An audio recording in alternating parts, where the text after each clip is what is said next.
أعوذ بالله من الشيطان الرجيم بسم الله الرحمن الرحيم اللهم صل على الموصوف بالكرم والجود mbokki julli di mbokki taalibe yi ñoo ngi leen di nuyu di leen ndokkale ci weer wi ñu génn muy sahru ramadan di ñaan mboolem lu ci yàlla digle ak lu mu ci dig yëpp yàlla nañ ko dajeek moom ci barke yonent bi sallallahu alayhi wa sallam barke Cheikhul Khadim di bëgg ñëw indi ay leeral ci mbir yoo xamante ni nii dafay xew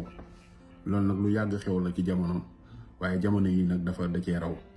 man nag bu ma sañoon képp koo xamante ni nii nekk na ci àdduna te ma mën laa jëriñ rek ma jëriñ la ndax man dama ni bala maa jëriñoon nit dinaa ko jëriñu ba noppi waaye dafa am ñoo xam ni dañoo ubbi ay compte TikTok dugal fa samay vidéo am na ñoo xam ni defuñu sama tur dañoo def ñii dañoo dugal ay tur def fa samay vidéo ñii nag sama tur ci boppam la ñuy utiliser def fa seeni vidéo léegi nag ñi nga xamante ne nii dugal nañ samay vidéo di joxe seen numéro maa ngi ñoom sekkuñu dara amaana sax xawma leen waaye nag ñi ngi ciy jël alali jàmbur yi di ci nax nit ñi man ñeenti numéro laa yor yoo xam ni ku ci woote di nga ñu jot insha allahu rabbi benn bi mooy 77 809 47 95 77 809 47 95 beneen bi 78 121 14 13 78 121 14 13 ak 78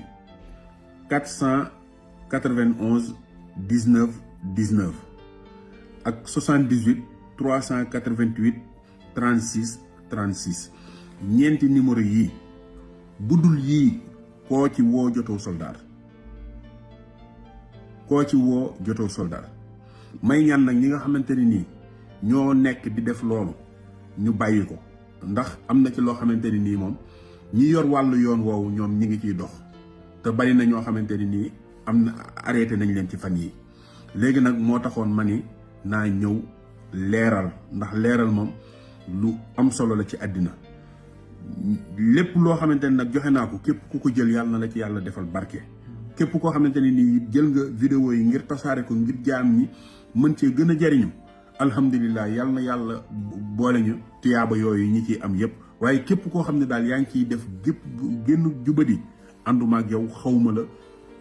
guddi xawma la bëccëg maa ngi ñaan nag képp ku jot ci vidéo bi sama soppe yëpp ngeen tasaare ko ba ñëpp jot ci wasalaamu aleykum wa rahmatullahi taala wa barakatuhu bul fàttee abonné bul fàttee abonné